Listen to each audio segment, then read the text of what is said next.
खुशामदीद, आदाब, good morning, अस्सलाम वालेकुम आप सबको हमारी तरफ से। आप इस वक्त प्रोग्राम देख रहे हैं सलाम जे के गुलिस्तान न्यूज़ का मॉर्निंग शो, और मॉर्निंग शो लेकर मैं हूं आपका मेज़बान इशफा गौहर, और मेरे साथ नई दिल्ली स्टूडियो में मौजूद हैं मैं हूं आपका मेज़बान साहिल अमीन।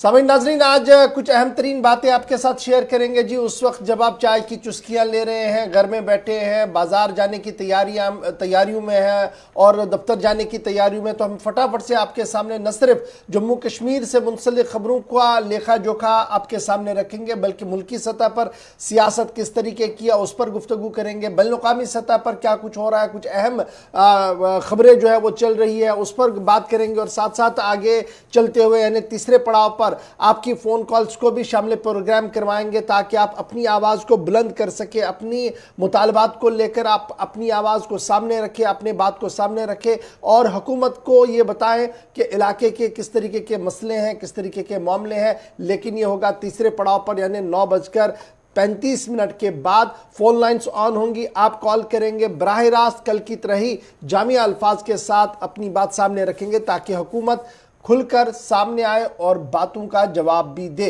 तो फिलहाल आज खबरों का सफर जब हम आगे बढ़ाएंगे तो सबसे पहले मौसम का मिजाज। जी हाँ नाजरीन, जहां महकमा मौसमियात की तरफ से यह कहा गया था कि महकमा मौसमियात की पेशन गोई के मुताबिक यह था कि फिलहाल मतला अबरालू जरूर रह सकता है, लेकिन कहीं पर भी बर्फबारी नहीं होगी। लेकिन अभी की जो ताज़ा तरीन खबर सामने आ रही है वो ये है कि वादी के मुतअद्दिद इलाकों के अंदर दोबारा बर्फबारी का सिलसिला शुरू हो गया है और रात के दर्जे हरारत में भी काफी कमी जो है वो देखने को मिल रही है। बड़ी खबर हम आपको बता रहे हैं कि इस वक्त की जो बड़ी खबर है वो यह है कि वादी के मुतअद्दिद इलाकों में दोबारा बर्फबारी शुरू हो गई है। रात का दर्जे हरारत में भी काफी ज्यादा गिरावट हुई है और श्रीनगर जम्मू कौमी शाहराह पर दरमानदा गाड़ियों को रवाना किया जा रहा है। यानी अभी भी जो दरमानदा गाड़ियां हैं उनको रवाना करने का काम सुबह सुबह भी जारी था।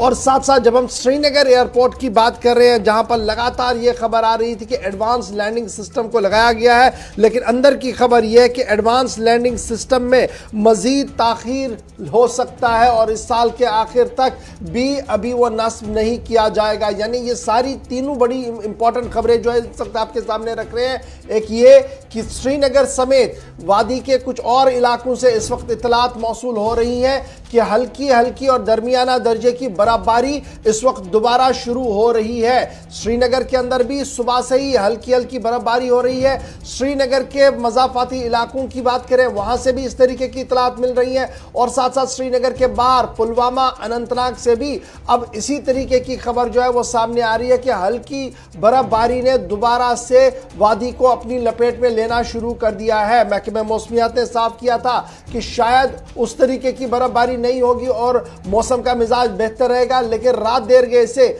मौसम के मिजाज ने करवट ली है और आज सुबह सुबह ही एक बार फिर न सिर्फ शहर श्रीनगर के आसपास के इलाकों के अंदर दोबारा हल्की हल्की बर्फ हो रही है, बल्कि अनंतनाग और पुलवामा से भी अभी ताज़ा खबर यह है कि दोबारा बर्फबारी वहां पर शुरू हो गई है। तो एक बड़ी खबर हम आपको बता रहे हैं। और दर्जे हरारत की वजह से जो लगातार दर्जे हरारत है वो भी अब आहिस्ता आहिस्ता रात का दर्जे हरारत जो है, शबाना दर्जे हरारत जो है वो गिरना शुरू हो गया है। और गुलमर्ग की अगर हम बात करें तो गुलमर्ग में -10 डिग्री रिकॉर्ड किया गया है। यानी टेम्परेचर, नाइट टेम्परेचर एक बार फिर गिर रहा है और -10 रात का टेम्परेचर जो है वो रिकॉर्ड किया गया है गुलमर्ग के अंदर। श्रीनगर के अंदर अगरचे मौसम ने बेहतरी के साथ ही दर्जे हरारत में थोड़ी सी बेहतरी जरूर आ रही थी, लेकिन कौमी शाहराह श्रीनगर जम्मू नेशनल हाईवे पर की अगर हम बात करें तो शाहराह 5 रोज बाद बहाल हुई है। 5,500 टैंकरों समेत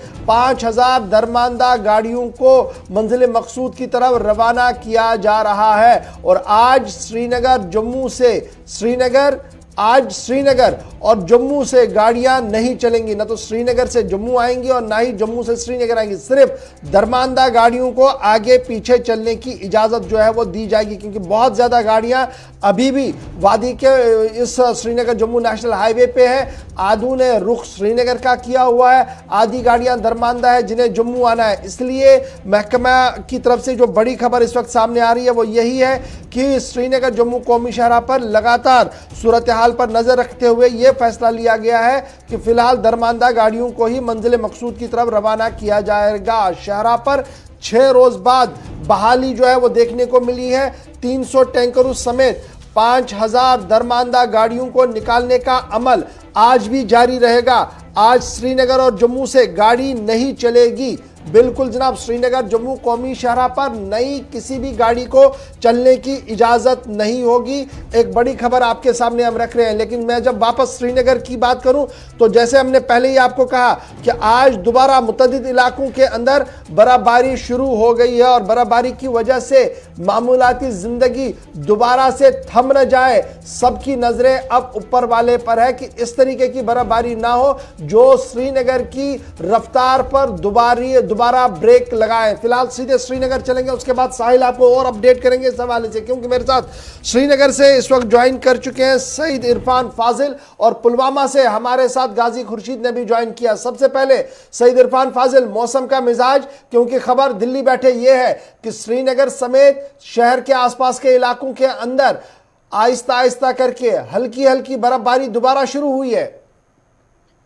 देखिए गौर साहब, वादी कश्मीर में हल्की हल्की नहीं बल्कि इस वक्त मैदानी इलाकों में बड़ी तेज बर्फबारी हो रही है और बड़ी तेज बर्फबारी दोबारा से, जो कि एक अचानक से बर्फबारी हुई। जिस तरीके से मेट्रोलॉजिकल डिपार्टमेंट ने बताया था कि मौसम एक हफ्ते तक साजगार रहेगा, मगर आज शाम से नहीं बल्कि मिडनाइट से ही हल्की हल्की बारिश और साथ ही साथ बर्फबारी का सिलसिला फिर से वादी कश्मीर के मैदानी इलाकों में शुरू हो गया है। तकरीबन अगर देखा जाए तो 1.5 इंच के करीब जो है बर्फ इस वक्त जम चुकी है, खड़ी हो चुकी है। और देखा जाए तो इसके साथ साथ लाइफ जो है दोबारा से मुझे लगता है कि फिर से डिस्ट्रैक्ट हो जाएगी जिस तरीके से बर्फबारी हो रही है। नंबर 1। दूसरी बात यह है कि इस वक्त एविएशन की तरफ से, एयरपोर्ट महकमे की तरफ से यही इत्तला मिल रही है। सुबह सुबह मैंने कुछ एयरपोर्ट के ऑफिसर से बात की फ्लाइट्स के हवाले से, जो पिछले 4 दिन से पहले बहाल नहीं हो पाई, उसके बाद बहाल हुई और आज फिर से जितनी भी परवाजें हैं, जितनी भी जो भी फिजाई राब्ता है, वो आज दिन के लिए फिलहाल सारी फिजाओं को डिले कर दिया गया है। क्योंकि जिस तरीके से मौसम और पोर विजिबिलिटी दिखाई दे रही है, स्नो क्लियरेंस अभी प्रॉपरली नहीं हो पा रहा है क्योंकि काफी रफ्तारी से इस वक्त वादी कश्मीर में बर्फबारी हो रही है। जितने भी पैसेंजर्स हैं उनको बोर्ड करने के लिए कहा गया है, यानी एयरपोर्ट पहुंचने के लिए कहा गया है, मगर अभी भी फ्लाइट की क्लियरेंस जो है विजिबिलिटी के हवाले से नहीं आ पा रही है गौर साहब। और दूसरी जानिब अगर बात करें तो कैट सिस्टम के हवाले से वादी कश्मीर में खबर है, मैं आऊंगा आपके पास एयरपोर्ट पर, जरूरी हम बात करेंगे क्योंकि एयरपोर्ट एक लाइफलाइन है। उस वक्त ये लाइफलाइन हमारी होती है जब श्रीनगर जम्मू कौमी शाहराह बंद होती है, तो एक वाहिद लाइफलाइन जो होती है वो हमारी श्रीनगर एयरपोर्ट से होती है। फिजाई और जमीनी राब्ता फिर से मुनक़ता ना हो जाए, इसकी ये जो डर है ये सताया जा रहा है इस वक्त लोगों के अंदर, क्योंकि दोबारा से बर्फबारी, जिस तरीके से सईद इरफान फाजिल बता रहे हैं कि श्रीनगर समेत कई इलाकों के अंदर इस वक्त बर्फबारी जो है वो देखने को मिल रही है। आप स्टैंड बाय रहेंगे हमारे साथ। मेरे साथ गाजी खुर्शीद ने भी ज्वाइन किया है। गाजी, पुलवामा की खबर जरा बताइएगा, क्योंकि श्रीनगर की तरह पुलवामा के अंदर भी खबर यह है कि हल्की से दरमियाना दर्जे की बर्फबारी सुबह से दोबारा शुरू हुई है। देखिए, जिस तरह कई 2 दिन मौसम खुश्क रहा और लोगों ने कुछ राहत की सांस ली थी, वही आज मिडनाइट से ही यहाँ जनूबी कश्मीर के कई इलाकों में फिर से बर्फबारी शुरू हुई है। और इस वक्त की मैं बात करूं, इस वक्त भी हल्की ये जो है दरमियाना दर्जे की बर्फबारी हो रही है और करीबन 2 इंच से ज्यादा बर्फ इस वक्त जमा हुई है। और सर्दी की शिद्दत में भी काफी इजाफा हुआ है। और इस वक्त भी बिल्कुल ये जो है, मैंने कहा कि 2 दरमियाना दर्जे से बर्फबारी इस वक्त भी हो रही है। अगरचे ये गुज़श्ता दिन गाड़ियां भी अब चलने लगी थी आहिस्ता आहिस्ता से, सड़कों से भी बर्फ थोड़ी सी ये जो जम गई थी वो भी हटने लगी थी। अब गाड़ियों ने भी रोड पे निकलना शुरू किया था, लेकिन मुझे लग रहा है कि जिंदगी आज फिर से दरमांदा हो जाएगी और लोग फिर से अब ये जो है तशवीश की लहर में है कि गाजी, ये बर्फबारी सिर्फ पुलवामा शहर या टाउन के आसपास हो रही है या हर तरफ से इतला है कि पुलवामा जिले के अंदर बर्फबारी हो रही है? किस तरीके की बर्फबारी है? हल्की बर्फबारी हो रही है या बहुत तेज बर्फबारी हो रही है? नहीं, बिल्कुल हल्की बर्फबारी हो रही है। इस वक्त ये पुलवामा के बालाई इलाकों में भी बर्फबारी हो रही है। और कस्बे की बात करें तो कस्बे के कई इलाके जो मैदानी इलाके हैं वहां पे भी इस वक्त बर्फबारी हो रही है।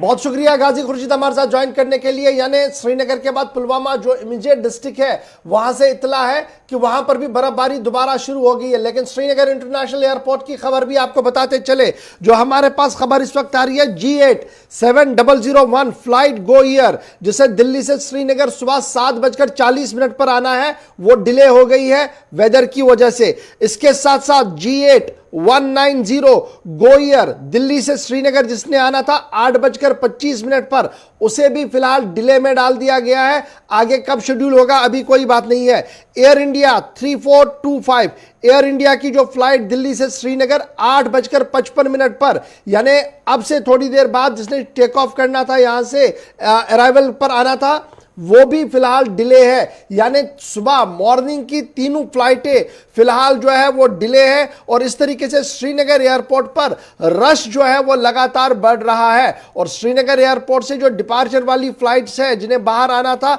उस हवाले से भी साफ कर दिया गया कि 8:10 वाली परवाज और 8:55 वाली फ्लाइट भी, यानी दोनों एयरपोर्ट्स की मैं बात बता रहा हूं। दिल्ली एयरपोर्ट के मैंने आपको पहले बताया 3 फ्लाइट्स का स्टेटस, श्रीनगर एयरपोर्ट ने जो स्टेटस दिया है वो G8 7002 गो ईयर जो थी वो 8:10 पर डिले है जी। उसके साथ साथ G8 197 8:55 पर जिसने है वो भी फिलहाल डिले है। अब ये डिले की वजह आप समझ लीजिएगा, बड़ा इंपॉर्टेंट ये है और इस पर बात करना भी बहुत ज्यादा जरूरी है। डिले क्यों हो रहा है? श्रीनगर अंतर्राष्ट्रीय हवाई अड्डा, जिसे हम इंटरनेशनल एयरपोर्ट कहते हैं, बैनुल-अक़वामी हवाई अड्डा जिसे हम कहते हैं, लेकिन नाम बहुत खूबसूरत है, लेकिन काम मकामी हवाई अड्डे से भी कम यहां पर नजर आ रहा है। और परेशानी जो है वो हर साल सामने आ रही है। हर साल हुकूमती इदारों की तरफ से बड़े दावे किए जाते हैं और अदालत के सामने एफिडेविट्स भी दिए जाते हैं, लेकिन बावसूख जराया से जो हमारे पास इतला मौसूल है, जो instrument landing system ILS CAT 2 लगाना था, वो प्रोजेक्ट लगभग आज मुकम्मल होना चाहिए था, नहीं होगा। और अब यह काम नवंबर में शुरू होगा। जो बात हम पिछले 3 साल से सुन रहे थे कि एडवांस लैंडिंग सिस्टम लगाया गया, अब धुंध हो, परेशानी जो भी हो, मौसम जैसा भी हो, जहाज टो करेगा, रनवे क्लियर हो तो जहाज नीचे आएगा, उसको कोई परेशानी नहीं होगी। और इसके लिए एडवांस लैंडिंग सिस्टम जो है वो लगा दिया गया है। लेकिन सूरत हाल इस वक्त क्या है श्रीनगर एयरपोर्ट की कि कैट 1 लैंडिंग सिस्टम हमारे पास अवेलेबल है। और जब आप कैट 1 लैंडिंग सिस्टम की बात करेंगे तो उसके लिए विजिबिलिटी एक बड़ी मजबूरी होती है, और विजिबिलिटी इस वक्त कम होने की वजह से लगातार श्रीनगर एयरपोर्ट पर परवाजें कैंसिल होती है। पिछले 3 साल से यह रोना जा रहा है और लगातार उस वक्त की साबिका हुकूमत के दौर में ये एश्योरेंस से मिली, और उसके बाद लेफ्टिनेंट गवर्नर और गवर्नर साहब के टेन्योर में भी ये एश्योरेंस मिली कि ILS कैट 2 लैंडिंग सिस्टम जो है वो एयरपोर्ट पर लगेगा और बहुत जल्द लगेगा। उससे क्या होगा, अब आपकी फिर अगर ये सिस्टम लगता तो हमारे पास 300 350 से 500 मीटर की विजिबिलिटी अगर होती, जहाज आ सकता था, वापस भी जा सकता था। और 1 में आपको 1 किलोमीटर दायरे की जो है विजिबिलिटी होनी चाहिए। तो अब आप समझ सकते हैं कि ये जो कैट 2 IL लगाना था ये कितना जरूरी था। लेकिन बावसूख जराया से जो हमारे पास खबर है वो ये है कि पिछले दिनों जब मीटिंग हुई थी 31 अगस्त 2020 को Indian air force, Indian authorities, airport authorities और स्टिंग मेंबर पार्लियामेंट के बीच में, तो यह मामला जेर बहस आया। तो उसमें इस बात का खुलासा पेश किया गया, अगरचे खबर को दबाया गया था, लेकिन अब खबर बाहर है कि इसको खुलासा किया गया था कि फिलहाल कैट 2 लैंडिंग नहीं लगेगी और यह नवंबर में लगेगी, नवंबर इस साल। तो अब आप समझ सकते हैं कि सूरत हाल कहां की ओर है। और जो दावे पेश किए जा रहे थे कि इंटरनेशनल एयरपोर्ट अब हर तरह से तकनीकी तरह से फुल फ्लेज्ड है, वो बिल्कुल भी नहीं है। एक परेशानी तो ये, और दूसरी परेशानी जो इस एयरपोर्ट की है वो ये है कि डुअल कंट्रोल में एयरपोर्ट है। एक तरफ से एयरफोर्स इसको कंट्रोल कर रहा है और एक तरफ से airport authority of India control कर रहा है। एयरपोर्ट अथॉरिटी ऑफ इंडिया के पास क्या है, पार्किंग एरिया और टर्मिनल, बाकी रेस्ट जितना भी है वो एयरफोर्स के पास है। इसलिए शायद तालमेल नहीं बन पा रहा है और लगातार यहां पर परेशानियां जो बढ़ रही है। सीधे श्रीनगर चलूंगा, सईद इरफान फाजिल हमारे साथ है। सईद इरफान फाजिल, हुकूमती इदारों की तरफ से लगातार दावे किए गए और वादे किए गए, लेकिन उसके बावजूद अब जो दस्तावेजात हमारे हाथ लगे हैं, मीटिंग के जो पेपर्स हमारे हाथ लगे हैं, उसमें यह साफ कहा गया है कि नवंबर में सोचा जाएगा कि कैट 2 लैंडिंग फैसिलिटी को एयरपोर्ट पर लगाया जाएगा। और किस तरीके से, यानी अगर नवंबर में शुरू होगा तो यह 2022 तक भी मुकम्मल होने की बहुत कम उम्मीद हमें है। देखिए गौर साहब, अगर बात करें तो दिल्ली एयरपोर्ट को लेकर वहां पर कैट 2 कैट 3 जो है वो ऑलरेडी लगाया गया है, और उसमें ये भी आप जज कर सकते हैं कि 50 किलोमीटर पर भी विजिबिलिटी पर भी जो फ्लाइट है वो लैंड कर सकती है। जबकि आप श्रीनगर की अगर बात करेंगे, एक साइड से इसे टूरिज्म डेस्टिनेशन बोला जाता है, और टूरिज्म डेस्टिनेशन पर कई सारी आज तक मीटिंग जो है ट्रैवल ट्रेड को लेकर हुई है, टूरिज्म को लेकर हुई है, जिसमें खासा तौर पर यह बताया जाता है कि अगर इस तरह के मामलात रहें तो टूरिज्म पर कितना असर पड़ सकता है। अब नई तारीख नवंबर 2021 और नवंबर 2021 को लेकर आप देख सकते हैं कि पिछले 3 साल से यह चीज डिले चल रही है, जिसका इंपैक्ट सबसे ज्यादा कश्मीर पर पड़ रहा है, कश्मीर के सयाहती मुकामों पर पड़ रहा है। क्योंकि अभी आप देख लीजिए जिस तरीके से बैकबोन टूरिज्म की अगर हम बात करें, जो पिछले 2 सालों से यहां लॉस हुआ है, इस बारी भी वही चीज अब दोबारा से देखने को मिलेगी। क्योंकि टूरिस्ट जो है वो मैक्सिमम आप देख सकते हैं कितने सारी कैंसिलेशन हो रही है, कितने सारे पैकेजेस डिले हो जाएंगे और कैसा इंपैक्ट रहेगा ये सब जानते हैं। तो यही बात ग्राउंड पर भी है, टूरिस्ट भी बिल्कुल आपकी बात सही है, मैसेज जो बाहर जा रही है वो सही नहीं है। बहुत शुक्रिया आपका हमारे साथ ज्वाइन करने के लिए। हमारे साथ हिलाल हांजूरी और फिदा हुसैन भी ज्वाइन करेंगे थोड़ी देर में। फिलहाल इरफान आपका बहुत शुक्रिया। एयरपोर्ट की बात बड़ी इंपॉर्टेंट थी, क्योंकि हर दिन हमारे पास 25 से 30 परवाजें रोज आती हैं और पिछले दिनों से 100 फ्लाइटें कैंसिल हो गई हैं। और मैसेज जो टूरिस्ट यहां से लेकर जा रहा है वो ये बता रहा है कि सबसे वर्स्ट इंतजाम जो है वो इस बार उन्होंने देखा है। हुकूमत दावे बहुत कर रही है, और हुकूमत दावा क्या कर रही है, कल सूबाई कमिश्नर साहब ने क्या कुछ कहा है। सूबाई कमिश्नर कल सूबाई कमिश्नर की तरफ से साफ कर दिया गया कि श्रीनगर शहर के अंदर सफाई का काम हंगामी बुनियादों पर किया गया है, और कुल मिलाकर शहर के वादी कश्मीर के अंदर जो 8645 किलोमीटर लंबी सड़कें हैं वहां से बर्फ को हटा दिया गया है। यह हुकूमती दावे हैं। ग्राउंड जीरो पर क्या कुछ है थोड़ी देर में हम आपको बताएंगे, क्योंकि सबसे पहले फिदा हुसैन के पास भी चलेंगे और उसके साथ साथ हिलाल हांजूरी भी हमारे साथ ज्वाइन करेंगे।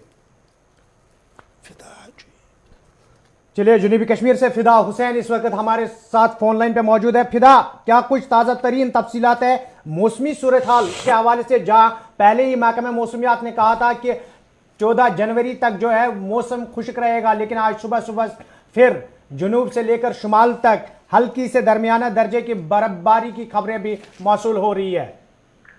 बिल्कुल अमीन, मैं बता दूं आपको कि अगर हम सुबह के वक्त की बात करेंगे, हल्की सी बर्फबारी जो है एक बार फिर रिकॉर्ड की गई है।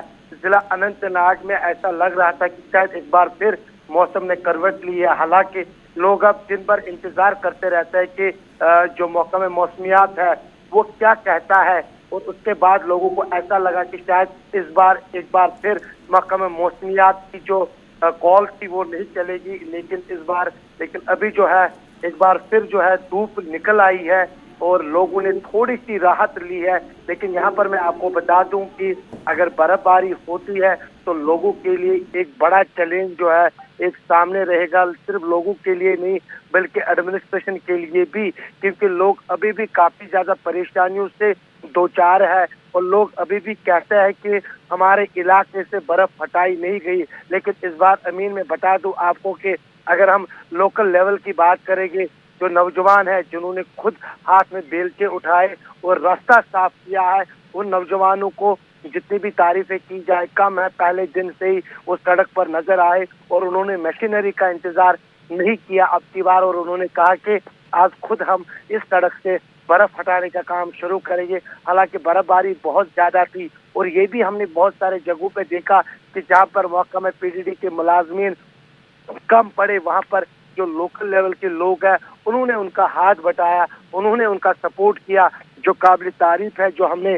जनूबी कश्मीर में बहुत सारी जगहों पे हमें देखने को मिला। और अगर इसी तरह से लोग हर जगह पे ऐसे ही सामने आएंगे, क्योंकि बार बार कहती है जो जिला इंतजामिया है कि हर जगह पे पहुंचना मुश्किल है, लेकिन हम वहां पर पहुंचेंगे, लेकिन तब तक बहुत देर। फिदा हुसैन, जल्दी से जरा पहले अपडेट कीजिएगा कि इस वक्त मौसम का मिजाज किस तरीके का है एक बार फिर से, क्योंकि पुलवामा से खबर थी कि वहां पर बर्फबारी हो रही है, तो श्रीनगर के अंदर श्रीनगर में भी खबर यह थी कि बर्फबारी हो रही है। आपके एरिया के अंदर क्या कुछ खबर है?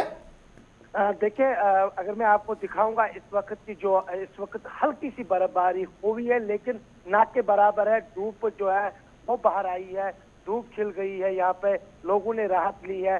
अभी बर्फबारी जो है, चलिए आप बने रहेंगे हमारे साथ, क्योंकि एक और खबर भी जो है वो सामने आ रही है और अनंतनाग की खबर जो है वो काफी अहम है, क्योंकि सिर्फ चंद साल कबल तामीर की गई इमारत जो है वो कल मुनादिम हो गई है। एक बड़ी खबर हम आपके सामने रख रहे हैं कि अनंतनाग कॉलेज ऑडिटोरियम कल मुनादिम हो गया है, यानी कल वो गिर गया है और 5 साल के अंदर ही बिल्डिंग कोलैप्स कल हो गई है। करीबन 2 करोड़ रुपए का खसारा सरकार को हुआ, क्योंकि 2 करोड़ रुपया माना जा रहा है कि इस पर लगा था और सिर्फ चंद साल के अंदर कल बर्फबारी की वजह से माना जा रहा है कि इसको बहुत ज्यादा नुकसान हुआ है। और हुकूमत की तरफ से, इंतजामिया की तरफ से इस पर अब इंक्वायरी के ऑर्डर भी दे दिए गए हैं। अब जब इंक्वायरी के ऑर्डर दे दिए गए होंगे तो आप समझ चुके होंगे कि मामला किस नवियत का है, क्योंकि ऑडिटोरियम, कॉलेज ऑडिटोरियम गिर गया है और कॉलेज ऑडिटोरियम पर करोड़ों रुपया सर्फ किया गया था और सिर्फ चंद साल पहले इसकी तामीर मुकम्मल करके इसको अवाम के नाम वक्फ कर दिया गया था। फिदा हुसैन, ये बताइएगा, नाकिस मटेरियल या इंजीनियरिंग में फॉल्ट, क्या कुछ अभी तक की ताजा खबर आपके पास, जो कुछ कल हमने अनंतनाग कॉलेज ऑडिटोरियम में देखा? बिल्कुल, जब हमारे पास ये कल खबर पहुंच गई कि कॉलेज का ऑडिटोरियम, मैं बता दूं गौर आपको कि सबसे खूबसूरत अगर जनूबी कश्मीर में ऑडिटोरियम था वो डिग्री कॉलेज बॉयज खनाबल का ये खूबसूरत ऑडिटोरियम था, जहां पर बहुत सारी तकारीब जो है वो मुनक्कद होती थी। और इस साल भी उम्मीद की जाती थी कि शायद इस साल भी बहुत सारे जो वहां पे प्रोग्राम है वो मुनक्कद हो गए। लेकिन कल जब दोपहर को हमारे पास ये खबर मिली कि जो रूफ टॉप है वो नीचे आ चुका है, उसके बाद जब हमने ये मामला जिला इंतजामिया की नोटिस में लाई तो वो खुद वहां पर डिप्टी कमिश्नर अनंतनाग के सिदा जो है वो वहां पर पहुंच गए और जब उन्होंने हालात का जायजा लिया तो उन्होंने वहां पर ही एक कमेटी जो है वो बना दी और प्रिंसिपल जो डिग्री कॉलेज बॉयज उनके साथ थे और उनको भी बताया गया कि आप भी अपनी लेवल की एक कमेटी बना दीजिए। और उन्होंने वहां पर ही ये यकीन दिलाया मीडिया के सामने कि चंद दिनों फिदा हुसैन, ये बताइएगा कि क्या हमारे पास आ जाएगी कि आखिर इसमें कसूरवार कौन है, क्या नाकस मटेरियल की वजह से ये नीचे आ चुका है, क्या तब ये नहीं देखा गया? तो इसकी जो पूरी तहकीकात है चंद रोज के अंदर ही सामने आ जाएगी। कितने दिन का टाइम दे दिया गया है कि ताकि ये इंक्वायरी मुकम्मल हो?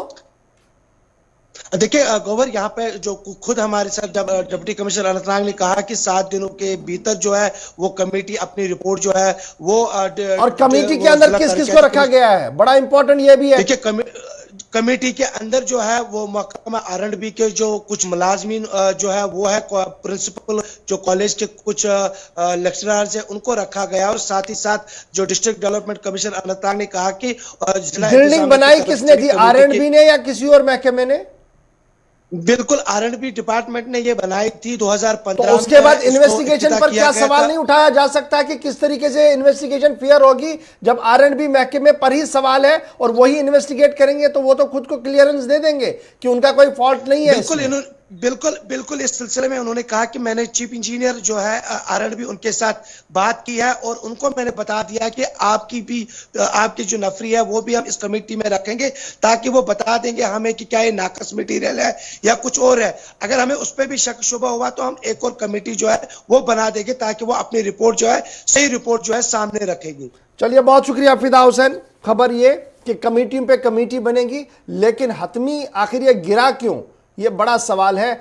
अगर इसके बाद की बिल्डिंग अभी खड़ी है और कल जो बिल्डिंग बनी है वो गिरी है तो इसका सीधे सीधे क्या मतलब है आप समझ सकते हैं। और ये मैं बाद में जरा आपको और समझाने की कोशिश करूंगा। फिलहाल जरा श्रीनगर चलते हैं, जहां से हमारे साथ हिलाल हारी ने दोबारा ज्वाइन किया, क्योंकि बड़ा सवाल ये है कि सूबाई इंतजामिया पर लगातार सवाल उठाए जा रहे थे। कल जितनी भी फोन कॉल्स हमने ली, इंतजामिया पर बड़ा सवाल था और प्रेशर के बीच कल इंतजामिया ने फिगर्स सामने रखे और फिगर्स में उन्होंने क्या कहा कि वादी कश्मीर में 18,000 किलोमीटर सड़कों से बर्फ हटाई गई। ये मैं नहीं कह रहा हूं जी, सूबाई कमिश्नर साहब कह रहे हैं और कह रहे हैं कि 90% बिजली को बहाल कर दिया गया और 407 वाटर सप्लाई स्कीमें भी ठीक कर दी गई। बिजली महकमे के लोगों ने जिस तरीके से काम किया है, हेड्स ऑफ, बहुत ज्यादा मेहनत की है। बरसती बर्फ में भी वो खड़े रहे हैं, इसमें कोई शक नहीं है, लेकिन सड़कें क्या साफ हुई हैं, बड़ा सवाल है। थोड़ा सा टेस्ट डोज इस खबर का देते हैं, क्योंकि हिलाल हमारे साथ ज्वाइन कर चुके हैं। हिलाल, बहुत शुक्रिया ज्वाइन करने के लिए। फटाफट से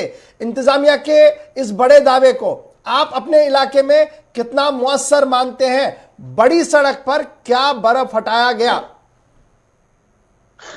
देखिए गवर्नर, इसमें कोई शक नहीं कि जिस तरह से डिविजनल कमिश्नर कश्मीर साहब ने कल प्रेस कॉन्फ्रेंस में ये डेटा बताया है कि आउट ऑफ 22,000 किलोमीटर जो 18,000 किलोमीटर सड़कें हैं वहां से बर्फ हटाई गई है। पहले 6 दिन लग गए हैं ये 18,000 सड़कों से बर्फ हटाने में भी, और ये कश्मीर की तारीख में मुझे लगता है कि कोई बड़ा काम नहीं है, क्योंकि 6 दिन हो गए हैं और 6 दिन के बाद दावा किया जाता है कि लगभग 80% सड़कों से बर्फ हटाई गई है। नंबर 1। नंबर 2 ये कि जिन सड़कों से बर्फ हटाई गई है, अगर वहां की हालत देखेंगे, मेरे पास कुछ विजुअल्स हैं जो हम आइंदा की नशरियात में जरूर चलाएंगे, जिसमें आप देखेंगे कि अभी भी 6 इंच से लेकर 1 फुट तक की जो बर्फ है वो सड़कों पर मौजूद है। लेकिन मैकेनिकल डिपार्टमेंट और R&B डिपार्टमेंट की जो गाड़ियां हैं, जो स्नो कटर्स हैं या जो डोजर्स है, वो वहां से चले हैं और वही नंबरात अब डिविजनल कमिश्नर कश्मीर साहब ने अपने 18,000 किलोमीटर की फहरिस्त में दी है, उनके नंबरात में दी है। जबकि मैं ये मिसाल के तौर पर अगर मैं बताऊंगा, डाडाऊपुरा से लेकर ब्रनवार तक लगभग 20 किलोमीटर का सफर है, लेकिन गाड़ी नहीं चलती है। कागजात में दिखाया गया है कि बर्फ हटाई गई है, अभी भी 1 फुट से लेकर 6 इंच से लेकर 1 फुट बर्फ वहां पर है। इसी तरह से हर एक इलाके में दर्जन भर गांव अभी भी है जहां से बर्फ नहीं हटाई गई है। नंबर 3, अब जिन सड़कों से बर्फ हटाई गई जो काबिल आमद हो पाई है, वहां से भी गवर्नर अगर हम देखेंगे कि एक 1 वे ट्रैफिक वहां से चलाया जा सकता है। यानी अगर एक सिमत से गाड़ी आती है तो अगर मुखालिफ सिमत से गाड़ी आ जाएगी तो घंटों तक वहां पर ट्रैफिक जाम रहता है। उसके बाद मकामी लोगों को बेलचे लेकर, बाकी सामान लेकर वहां से निकलना पड़ता है और सड़क कुशादा बनाना पड़ता है, बर्फ हटानी पड़ती है, तब जाकर वहां से गाड़ी क्रॉस हो जाती है। यानी अगर कहीं पर भी मुखालिफ सिमत से गाड़ी आ जाएगी तो वहां पर आधे घंटे से कम वक्त ट्रैफिक जैम को निकालने में या एक गाड़ी को दूसरी गाड़ी को साइड देने में उससे कम नहीं लगता है, बल्कि उससे ज्यादा लगता है। लेकिन आदादुशुमार और नंबरात तो दिखाए गए हैं, लेकिन अभी भी काम मुख्तलिफ इलाकों से ये भी खबर सामने आ रही है कि मुख्तलिफ इलाकों में लोगों ने खुद ही सड़कों से बर्फ उठाया है, और जिस तरीके से इंतजामिया ने ठेकेदारान के नाम ये सड़कें की थी कि यहां से आपने बर्फ उठानी है, लोगों ने खुद उठाया और उन ठेकेदारान ने उन सड़कों को भी लिस्ट में डाल के कल की मीटिंग में वही लिस्ट पेश किया गया जहां पर लोगों ने खुद बर्फ उठाई थी।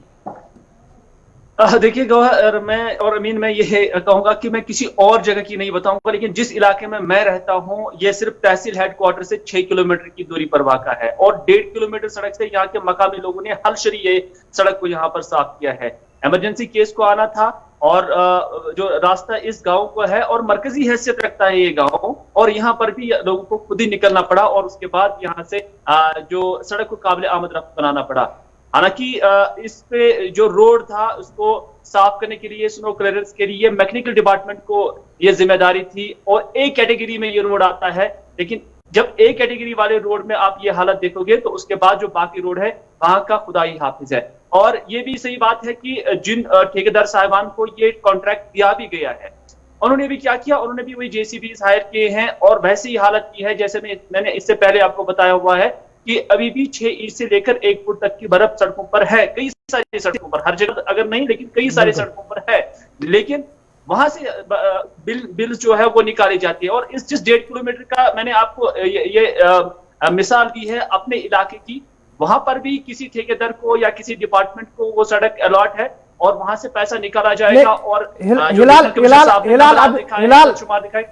अब सवाल ये भी है, एक तो लोगों ने मुश्किलात का सामना किया, खुद बर्फ हटाई, अब इंतजामिया को थोड़ा मुतहरिक होना चाहिए ताकि गैर कानूनी तरीके से या उस तरीके से खजाना आमरा से अब पैसा ना निकाला जाए, ना काम हुआ इन ठेकेदारान की जानिब से और खजाना आमरा से अब पैसा भी निकाला जाएगा इस नाम पे कि हमने सड़कों से बर्फ उठाई है। देखिए अब कहां मुतहरिक हो जाएंगे, ये तो बरसों से ये काम चलता आया है, बरसों से यही सिस्टम अभी चलता आया है। तभी मैं बोल रहा हूं कि जब मेन रोड से जहां पर करोड़ों रुपए मैग्नेमाइजेशन के लिए लगा हो, वहां जब ट्रैक्टर से बर्फ हटाई जाएगी, वो ट्रैक्टर उसकी हालत क्या करेगा। ट्रैक्टर जोतने के काम आता है, बर्फ हटाने के काम नहीं आता है। या अगर मुतहरिक हो जाती तो फिर इन ट्रैक्टरों की जरूरत नहीं पड़ती, डोजर्स की जरूरत नहीं पड़ती, JCBs की जरूरत नहीं पड़ती। यही हर कोई समझता है कि हाँ ये बर्फ 4 दिन 5 दिन रहती है, उसके बाद मामला खत्म। तो यही मौजूदा डिस्पेंसेशन ने भी, मौजूदा गवर्नमेंट ने भी, मौजूदा एडमिनिस्ट्रेशन ने भी वही समझा। हालांकि इसको लाइन अप करने के, इसको प्लान करने के लिए ये रातों रात का काम नहीं है। लेकिन जब से गवर्नर डिस्पेंसेशन आया है ऐसा लग रहा था कि शायद कुछ तब्दीली आ जाएगी, लेकिन बर्फ को लेकर भी कोई तब्दीली जमीन पर, सड़कों पर नजर नहीं आ रही है। बहुत शुक्रिया जी हिलाल हमारे साथ ज्वाइन करने के लिए और ये बताने के लिए कि किस तरीके की सूरत हाल है और जो इंतजामिया दावे हैं और उन दावों पर कितना सवाल उठाया जा सकता है। सिर्फ एक जिले नहीं, जब आप एंटायर कश्मीर की बात करेंगे, कुपवारा से शुरुआत कीजिए और काजीगुंड तक आप चलेंगे तो दर्जनों मिसालें आपके सामने आएंगी जहां पर लोगों ने आज खुद बाहर निकलकर सड़क को साफ किया है। मजबूरी की हालात में पुलवामा, कुलगाम, शुपियां से इस तरीके की इतलात है। लेकिन यह बात भी काबिल जिक्र है कि शहर के अंदर भी डोजर्स देखे गए हैं, सफाई करते हुए कर्मचारी भी देखे गए हैं और कोशिशें भी हुई हैं। लेकिन जो ज्वाइंट मैकेनिज्म के तहत काम होना चाहिए था, शायद वो आज के दिन भी कहीं नजर नहीं आ रहा है। और ना ही कोई जामिया मंसूबा जम्मू कश्मीर इंतजामिया के पास है कि मुस्तकबिल में अगर इस तरीके की परेशानी हो तो हमने किस तरीके से निपटना है, हमारे पास कौन से ऐसे औजार होने चाहिए जिससे सड़क भी बचे और लोगों को राहत भी मिले। हम हंगामी बुनियादों पर जो काम करते हैं ये आग के वक्त कुआं खोदने के बराबर होता है और उससे कितना नुकसान होता है ये सबको पता है। और हर साल ये नुकसान जम्मू कश्मीर इंतजामिया हमें दे रही है, नाकिस पॉलिसी की वजह से। यहां पर ब्रेक के लिए नहीं रुकेंगे क्योंकि छोटी सी खबर लेकिन काफी अहम खबर, उसके बाद ब्रेक पर हमने जाना है। लगातार कहा जा रहा है कि ब्रेक पर जाना है, लेकिन बड़ी खबर जिस पर पिछले कई दिनों से लगातार चिमेगोइयां चल रही थी 4G इंटरनेट को लेकर, जहां खुद लेफ्टिनेंट गवर्नर साहब ने भी 4G इंटरनेट को लेकर बात सामने रखी थी। तो बड़ी खबर जो इस वक्त 4G की आ रही है वो ये है कि 4G इंटरनेट फिलहाल बहाल नहीं होगा। 4G इंटरनेट पर पाबंदी जो है वो बरकरार रहेगी और कल ताजा हुक्मनामे के तहत 22 जनवरी तक उस हुक्मनामे की तौसी कर दी गई है। यानी 12 जनवरी तक 2 जिलों को छोड़कर बाकिया तमाम अजला के अंदर 4G इंटरनेट पर पाबंदी रहेगी। वादी में 4G रफ्तार से इंटरनेट की बहाली पर दिन भर जारी चिमेगोइयों के बीच जम्मू कश्मीर इंतजामिया ने 22 जनवरी तक वादी में तेज रफ्तार इंटरनेट सर्विस पर पाबंदी आयद कर दी है और उसमें तौसी कर दी है। जुमे के दिन फिर ये चिमेगोइयां समाजी मीडिया या राब्ता साइट्स पर थी कि वादी में 4G रफ्तार से इंटरनेट सहूलियात को बहाल किया जाएगा और इस जिमन में कल ऑर्डर आएगा। लेकिन कल रात 8 बजे जो इंतजामिया की तरफ से ऑर्डर सामने रखा गया उसमें साफ कर दिया गया कि फिलहाल पाबंदी 22 जनवरी तक बराबर रहेगी। 2 जिलों को छोड़कर जो सुप्रीम कोर्ट के सामने हुकूमत ने अपनी एफिडेविट में कहा कि हम 2 जिलों के अंदर, एक कश्मीर एक जम्मू के अंदर ये सर्विसेज बहाल करेंगे और देखेंगे सूरत हाल कैसी रहेगी। फिलहाल उन 2 जिलों के अंदर लगातार 4G इंटरनेट बहाल रहेगा, बाकी मानदा तमाम अजला के अंदर 4G पर पाबंदी रहेगी। ये 4G पर इतनी ज्यादा चर्चा क्यों है? क्योंकि कल और परसों 2 दिन की बात अगर आप देखेंगे तो खुद लेफ्टिनेंट गवर्नर साहब ने कहा था कि बड़ी अच्छी खबर आएगी और सबको यह उम्मीद थी कि कल रात जो ऑर्डर आएगा उसमें शायद मजीद नरमी होगी। नरमी बिल्कुल नहीं आई, बल्कि डेट में तौसी हुई है। 22 जनवरी तक फिलहाल पाबंदी बरकरार रहेगी। चलिए जी, इसके बाद यहां पर छोटे से ब्रेक के लिए रुक रहे हैं। ब्रेक के उस पार आएंगे तो जम्मू कश्मीर की खबरों पर और आगे बढ़ेंगे और आपको बताएंगे कि जीआई टैगिंग को लेकर और अब आगे क्या कुछ हो रहा है। और साथ साथ और बड़ी अहम बात भी आपको बतानी है, क्योंकि जम्मू के अंदर गोली चलने के बाद सूरत हाल क्या कुछ है उस पर भी तफसील के साथ बात करेंगे, लेकिन छोटे से तिजारती वक्फे के फौरन बाद।